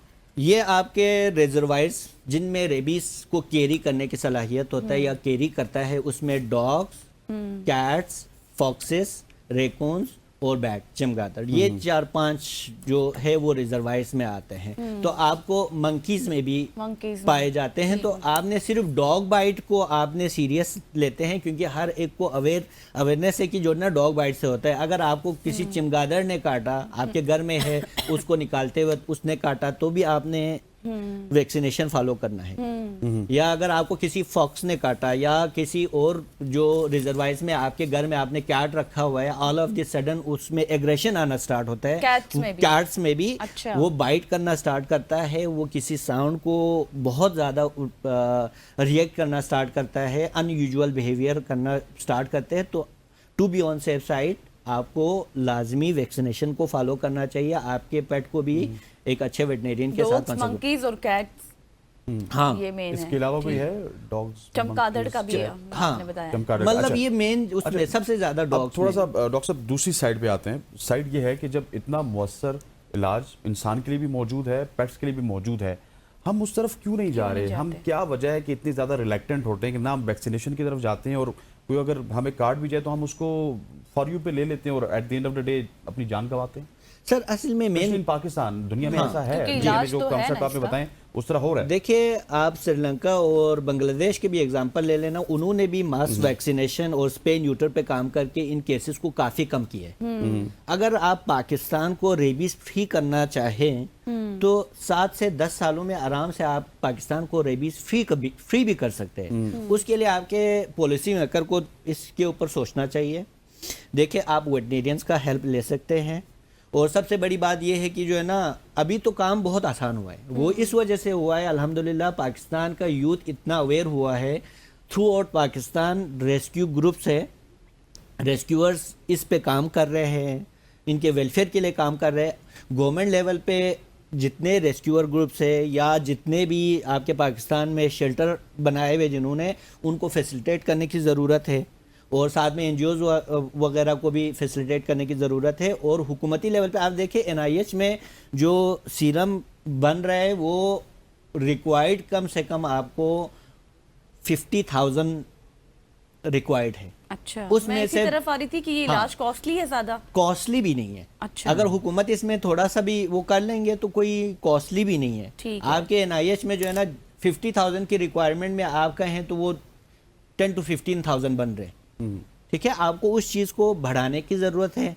हुकूमती लेवल पे ये जरूरी करार दे कि जो है ना, जितने भी हॉस्पिटल्स है, जितने भी क्लिनिक्स है, वहाँ पे रेबीज के प्री बाइट और पोस्ट बाइट वैक्सीन और सीरम अवेलेबल हो। एटलीस्ट अगर प्राइवेट हॉस्पिटल में तो लोग कमाने के लिए रखते हैं, आप गवर्नमेंट लेवल पे अगर जितने भी हॉस्पिटल्स है, डिस्ट्रिक्ट हॉस्पिटल्स है, वहाँ पे आप मेक श्योर करें कि रेबीज के जो वैक्सीन की अवेलेबिलिटी को, फिर क्या फ़ायदा होगा अगर इन केस किसी इंसान को बाइट होता है, चाहे वो किसी गांव में होता है, चाहे किसी शहर में होता है, तो वो वैक्सीनेशन अवेलेबल हो तो एटलीस्ट वो कंट्रोल तो कर सकते हैं, ट्रीटमेंट की तरफ तो हम जा सकते हैं। और सबसे ज़्यादा ज़रूरी है कि जो है ना, आप डिफरेंट स्कूल, कॉलेजेस, यूनिवर्सिटीज़ में स्टूडेंट्स को अवेयरनेस के लिए कैंपेन ज़रूरी है कि आप अभी इस्लामाबाद में तो डिफरेंट जो कमर्शियल स्कूल है वहाँ पे तो हमें बुलाते हैं। अच्छा। पेट डेज पे वैक्सीन के अवेयरनेस के लिए, रेबीज के अवेयरनेस के लिए। ये हुकूमती लेवल पे गवर्नमेंट स्कूल्स में भी होना चाहिए, देहातों में भी होना चाहिए, ताकि लोग अवेयर हो। सबसे बड़ी बात ये होती है ना, आपने जिस तरह पहले ही बता दिया कि जो है ना, ये बच्चों में ज़्यादा प्रॉब्लम आ रहा है, तो आपके सिर्फ स्कूल के बच्चों का नहीं, आपके पेरेंट्स को भी एजुकेशन की ज़रूरत है कि आपने अपने बच्चे को किस तरह एजुकेट करना है, डॉग्स के साथ आपने किस तरह इंटरेक्ट करना है, किस तरह आपने अपने आप को बचाना है। पेरेंट्स की भी एजुकेशन ज़रूरी है। बदकिस्मती से हमारा इस बात पे बिल्कुल ऐसी है, हम चीज़ों को बहुत ज़्यादा लाइट लेते हैं। आप बिल्कुल सही कह रहे हैं। डॉक्टर साजिद हुसैन साहब, thank you so much for joining अस। आप यहाँ पे तशरीफ लाए, आपने हमें रेबीज के हवाले से हमारे पास टाइम खत्म हो चुका है जी। यहाँ पे वक्त हो जाता है एक शॉर्ट सी कमर्शियल ब्रेक का। ब्रेक लेते हैं, वापस आते हैं, हमारे साथ रहिए।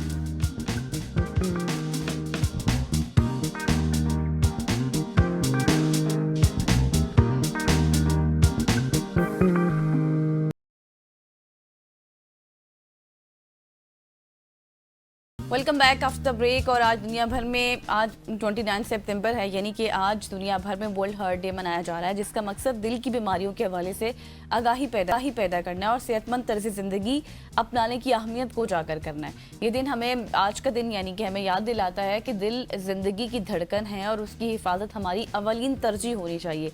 लेकिन अनफॉर्चुनेटली दुनिया भर में दिल की बीमारियाँ सबसे ज़्यादा अमवात की वजह बनती हैं और पाकिस्तान भी इसी मसले से बुरी तरह मुतासर हो रहा है। और ऐसे में ज़रूरी है कि हम अपनी ग़िज़ा, अपनी तर्ज ज़िंदगी या फिर हमारा जो डाइट प्लान है उस पर तवज्जो दें, ताकि एक सेहतमंदाना और मजबूत दिल के साथ हम बेहतर ज़िंदगी गुजार सकें।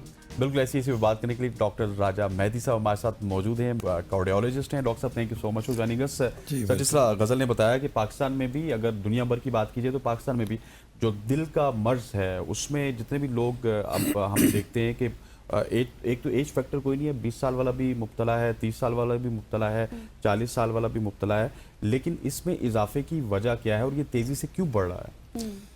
बहुत शुक्रिया, थैंक यू वेरी मच। आप लोगों ने मुझे दावत दी ABN न्यूज़ पे, मैं अक्सर आता रहता हूँ।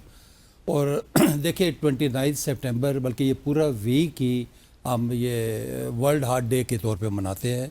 डॉक्टर साहब, एक आपसे जो है कता कलामी की माजरत चाहूँगा। कॉलिंग हम इंट्रोड्यूस कर देते हैं, बहुत सारे लोगों को दिल का मसला भी होता है, तो अगर आप डॉक्टर साहब से सवाल करना चाहते हैं तो आप सवाल कर सकते हैं। हमारे 2 नंबर्स आपको इस वक्त स्क्रीन पे आ रहे होंगे, 051 8901008 और 05126244946। इन दोनों नंबर्स पे आप कॉल कर सकते हैं और कॉल करके डॉक्टर साहब से सवाल पूछ सकते हैं। जी डॉक्टर साहब। पूरी दुनिया में 29 सितंबर जो है वो वर्ल्ड हार्ट डे के तौर पे मनाया जाता है। और इस दिन के मनाने का मकसद, जिस तरह अभी गज़ल ने भी बताया, कि अवेयरनेस यानी आगाही पैदा करना है इस बीमारी के मुतल्लिक। क्योंकि जो हार्ट अटैक है ये किसी बीमारी का नाम नहीं है, ये मुख्तलिफ रिस्क फैक्टर्स का मजमूआ है। अगर उन रिस्क फैक्टर्स को कंट्रोल कर लें, अगर हम अपना लाइफस्टाइल बेहतर कर लें, रोज़ाना 40 से 50 मिनट ब्रिस्क वॉक करें, खाने में हेल्दी डाइट इस्तेमाल करें, और जो आपके जो हाई ब्लड प्रेशर अगर किसी को है, शुगर है, कोलेस्ट्रॉल लेवल है या ओबीज़ है, वो अगर कंट्रोल कर लें और स्मोकिंग ना करें, तो मैं समझता हूँ कि वो दिल के अमराज से काफ़ी दूर रह सकते हैं आप, और इसको शिकस्त दे सकते हैं। ये मेन वजह हमारे मुल्क में जो है ना कि वो हमारा लाइफस्टाइल है और हमारे चलने फिरने की आदत नहीं है। और स्पेशली मैं बल्कि ज़िक्र करूँगा हमारी जो डाइटरी हैबिट्स हैं, खाने पीने की आदत हमारी बहुत गंदी है। और यही सबसे बड़ा मेन रिस्क फैक्टर जो है ना वो हमारा खाना पीना है। उसमें देखिए, अगर आप सुबह से लेकर रात तक अगर अपने आप को वो रिव्यू करें, जायज़ा लें, तो सुबह देखें नाश्ते हमारे देखें, अंडे फ्राई हो रहे हैं, ये मगज़ है, कलीचे है, ये हलवा पूड़ियाँ हैं, ये निहारी है, कले, मतलब इस तरह की सारी चीज़ें घरों में भी देखें और बाहर बाज़ारों में भी देखें। हर बंदा कोई ना कोई वीकेंड पे जाके कम से कम ये चीज़ें लाजमी खाता है। और घर के अंदर भी देखें, दोपहर को देखें, दफ्तरों में, होटल्स में जितने भी देखें जंक फूड चल रहे होते हैं, पिज़्ज़ास, बर्गर्स हैं, इनमें देखें घी, ऑयल, एक तो होता है ना 1 नंबर 2 नंबर, ये लगता है 100 नंबर। और यकीन करें कि ये वो घी और ऑयल इस्तेमाल होता है जो ये मुर्गियाँ लेने जाते हैं ना, उनकी आंतड़ें और जो वो फेंकते हैं हम लोग ना, उससे ये लोग बनाते हैं लोग घरों के अंदर, और कई दिन चलता रहता है। और ये हमारे बड़े बड़े मार्केटों में चले जाएं आपको, ये बर्गर्स और ये जो फ्राइज़ और ये सारे उन्हीं में होते हैं। और जो एक दफ़ा तेल इस्तेमाल होता है, मेरा ख्याल है वो दादा डालता है तो पोता लगता है इस्तेमाल कर रहा होता है वो। इवन बड़ी बड़ी दुकानों में ये हाल है। तो ये सबसे बड़ी वजह जो है ना ये ऑयल और घी है। ये इसके अंदर ट्राइग्लिसराइड्स होते हैं और ये हमारी शरीयानों के अंदर जाके जम जाते हैं। अच्छा। अब देखें ना, बचपन से हम लोग ये घी ऑयल खा रहे होते हैं। तो मेन वजह क्या है, अभी जो अर्ली हार्ट अटैक्स हो रहे हैं, जवान लोगों में हार्ट अटैक्स हो रहे हैं, मेन वजह सोर्स जो है ना ये आपका ऑयल और घी है। हर चीज़ में इस्तेमाल होता है, बेकरी का देख लें, मिठाइयाँ देख लें, होटल्स देख लें, घरों में देख लें, ऑयल की। मैं कहता हूँ अगर खाने से हम ये ऑयल घी निकाल लें तो काफ़ी हद तक हम अपने मुल्क में कम अज़ कम ये बीमारी को हम रोक सकते हैं। तो डॉक्टर साहब एक दिन में फॉर एग्जांपल हम यंग पीपल्स हैं या फिर बाकी जितने भी हैं, क्या हमारी डेली रूटीन होनी चाहिए? एक दिन में हमें क्या क्या करना चाहिए ताकि हम दिल की बीमारियों से महफूज रह सकें? देखिए, सबसे जो ज़रूरी चीज़ है ना, वो आपका वॉक और एक्सरसाइज आपकी। ठीक है। कम से कम 40 से 50 मिनट हम कहते हैं ब्रिस्क वॉक करें। अच्छा। लेकिन 24 घंटे आपके पास है, 24 घंटे में 1 घंटा आप अपने लिए निकालें। अच्छा। हम सब के लिए टाइम निकालते हैं। अगर घर में वालिदैन बीमार हो जाए, बच्चा बीमार हो जाए, दोस्त बीमार हो जाए, कोई भी हो, तो हम उसके लिए भागे चले जाते हैं। लेकिन खुद अगर तकलीफ हो तो हम कहते हैं यार चलो ये गुजारा करो यार, क्या करना है। अक्सर देखने में यही आया है। तो इसलिए कम अज़ कम 1 घंटा अपने लिए निकालें, वॉक एक्सरसाइज करें।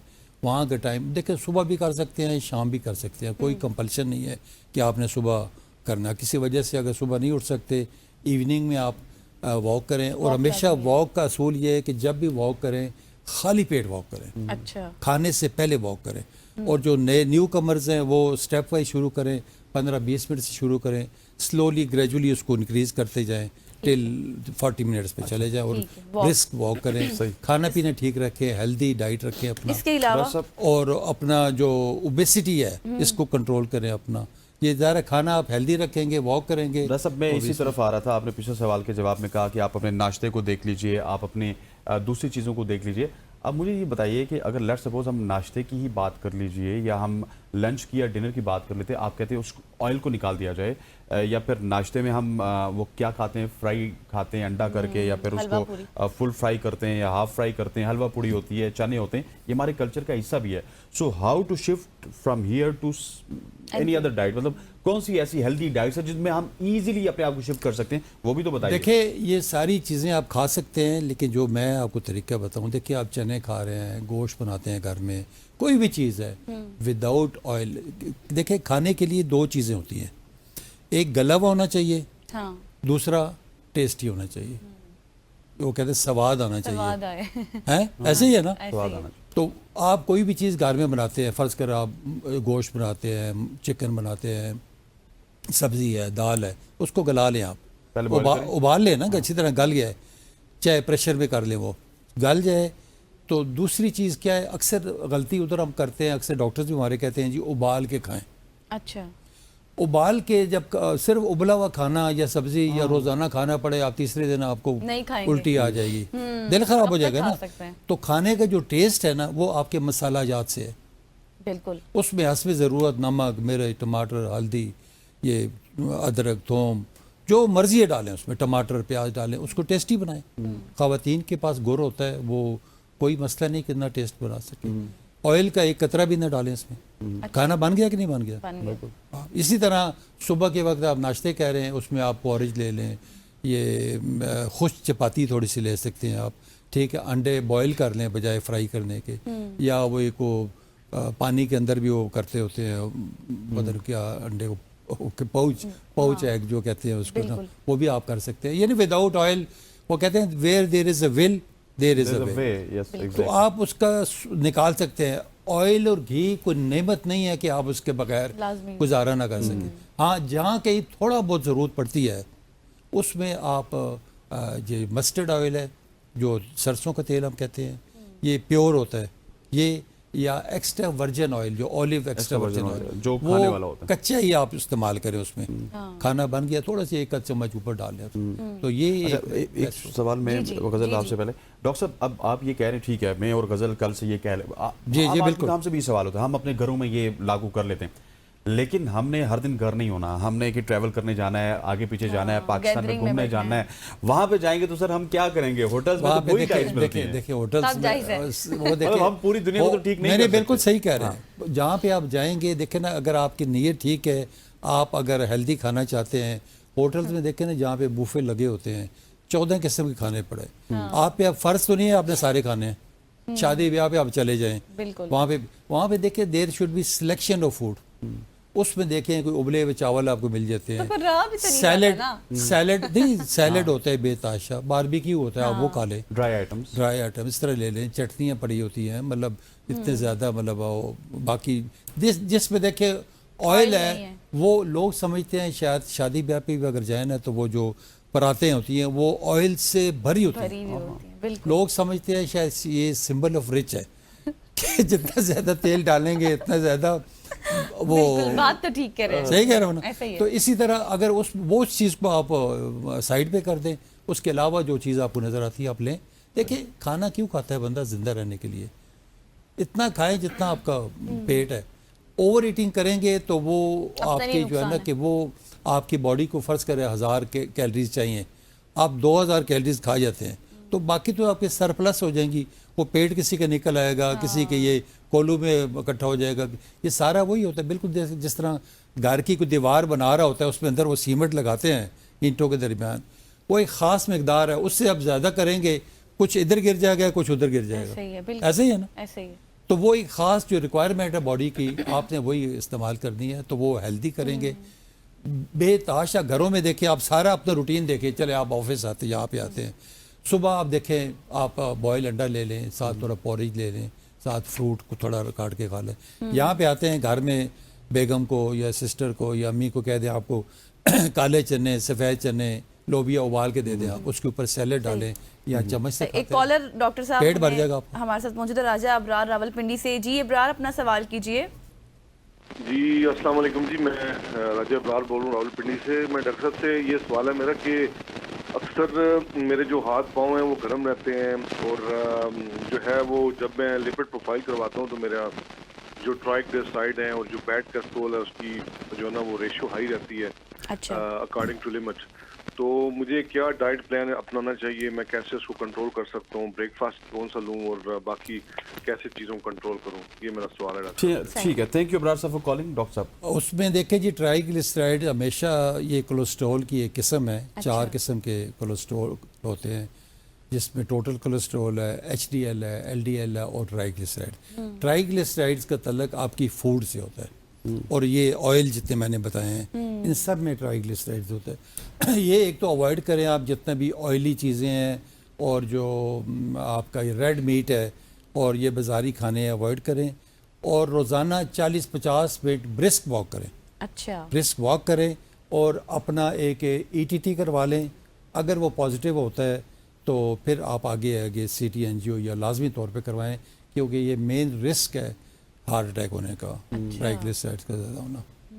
सही हो गया। इस तरह की प्रिकॉशंस आपने लेने हैं जी अबरार साहब। आपको यकीनी तौर पर अपना सवाल का जवाब मिल गया होगा। एक और कॉलर है, अच्छा, एक और ठीक है। कॉलर है। कॉल अभी हमें बताएंगे ऊपर पीसीआर वाले कौन साहब हैं। चले हम फिर ड्रॉप हो गई है अच्छा हमारी कॉल। ड्रॉप हो गया, सही हो सही गया। हो गया। अच्छा डॉक्टर साहब, मुझे ये बताएं, अभी वो सवाल भी उसी रिलेटेड आया था, कोलेस्ट्रॉल और ये जो ब्लड प्रेशर होता है इनका डायरेक्ट लिंक होता है हार्ट के साथ। कुछ लोग इसको बहुत नॉर्मल ले लेते हैं कि ठीक है ब्लड प्रेशर ऊपर है नीचे है तो हम नॉर्मल।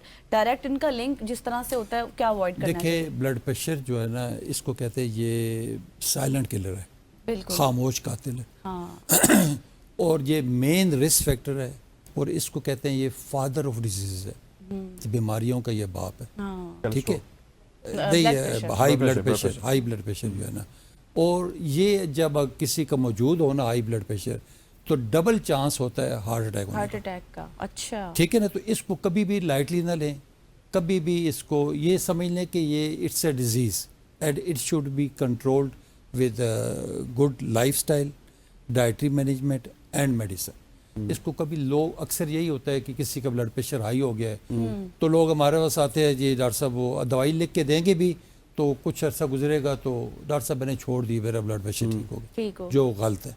अच्छा, ठीक है ना, फिर कई लोग ये करते हैं कि दवाई जी मेरा जब बीपी हाई होता है तो मैं दवाई खा लेता हूँ या खा लेती हूँ और वरना मैं नहीं खाती नहीं दवाई। खाती। ऐसे ही है ना। हाँ, तो जो भी गलत है वो दवाई छोड़ने का मकसद ये है कि उसका कोई फायदा नहीं। दवाई ठीक हो नहीं गया। डॉक्टर साहब हमारे साथ एक कॉलर दवाई है। लगातार खानी है और लाइफ लॉन्ग खानी है, हमारे कभी साथ एक छोड़नी कॉलर नहीं। हैं शहजाद साहब कराची से। Shahzad, thank you so much for joining us. सवाल कीजिएगा। अस्सलाम वालेकुम सर। वालेकुम सलाम। मुझे 8 साल पहले एक प्रॉब्लम हुई थी हार्ट की। सही। सुबह के टाइम पे मुझे काफी सीवियर किस्म का अटैक आया है तो मुझे एनआईसी हॉस्पिटल में शिफ्ट किया गया था। तो वहाँ पे 2-3 दिन में उन्होंने मेरी एंजियोग्राफी की। अच्छा, उन्होंने पीस मेकर लगाया मुझे स्टैंड बाय। तो फिर डॉक्टर ने, इनाम दानिश डॉक्टर थे वहाँ पे, काफी सीनियर थे, तो उन्होंने कहा कि जी तुम्हारा जो प्रॉब्लम है वो 5000 पेशेंट्स में एक पेशेंट आता है हमारे पास। अच्छा, ज्यादातर जो पेशेंट है उनकी ब्लॉकेज आती है, आपकी जो रगें हैं ना हार्ट के ऊपर, जो मसल्स की रगें हैं वो ब्रॉड हो गई हैं, खुल गई हैं। और इसमें ये होता है कि ब्लड जब उसमें पंप होता है तो कुछ ब्लड निकल जाता है, कुछ वहां स्टे करता है, जो कि क्लॉट बन जाता है। तो उन्होंने कहा आपका सिर्फ इलाज जो है ना थिनर है, थिनर टेबलेट्स में आप, और कोई इलाज नहीं है इसका अभी तक।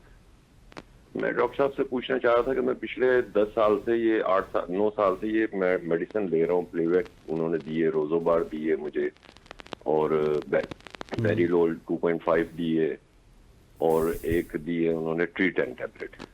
तो मैं मुस्तकिल, अच्छा मैंने उस दौरान फिर तब्बा में दिखाया था एक हॉस्पिटल में, वहाँ डॉक्टर वकार थे। डायग्नोज क्या किया था? पूछे डायग्नोज डायग्नोस उन्होंने यही किया कि आपकी जो है ना वेन्स ब्रॉड हो गई हैं। नहीं, खुल नाम गई हैं बताया ज़रा। ना, क्या ब्रॉड का क्या मतलब? अच्छा, ब्रॉड हो गई तो इस बीमारी का उन्होंने कोई नाम भी बताया था? डॉक्टर साहब पूछ रहे हैं।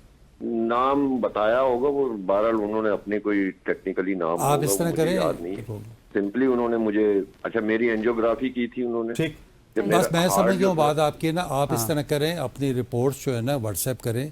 ये जो मैं समझा हूँ, इनका हार्ट डायलेट कर गया है, अच्छा जिसको हार्ट फेलियर हम कहते हैं। अच्छा ठीक है, उसका ऐसा प्रॉपर कोई इलाज नहीं होता सिवाय मेडिसिन के, या मेडिसिन तो वो ले रहे हैं। मेडिसिन तो ले रहे हैं। क्वेश्चन ये है कि हाँ, डॉक्टर साहब, मेडिसिन ले रहे हैं, आप उसके मुझे अलावा बताएं कोई उनका बाईपास या वो इसलिए नहीं हो सकता कि हाई रिस्क पेशेंट है। इनके लिए सिर्फ और सिर्फ एडवाइजेबल है EECP थेरेपी होती है, जिसको एनहेंस्ड एक्सटर्नल काउंटर पल्सेशन कहते हैं, या नेचुरल बाईपास होता है। वो बगैर ऑपरेशन के, बगैर सर्जरी के एक ऐसा इलाज है जो हार्ट फेलियर के पेशेंट्स के मुफीद है और इंटरनेशनली रिकमेंडेड है। ये 1 घंटे का सेशन होता है और 35 दिन ये करना होता है उस मशीन के ठीक हो जरिए। गया। तो वो अगर करवा लें तो उससे इनका मसला हल हो जाए। सही हो गया। Thank you so much. Doctor Raja Mehdi साहब हमारे साथ मौजूद थे, और यकीनी तौर पर आज वर्ल्ड हार्ट डे मनाया जा रहा है, और इस हवाले से जितनी इन्फॉर्मेशन हम आपके साथ पहुंचा सकते थे आप तक पहुंचाई होगी, और आपके कॉन्सेप्ट भी क्लियर हुए होंगे। यहाँ पर लेंगे एक ब्रेक के बाद वापस आएंगे। Stay with us.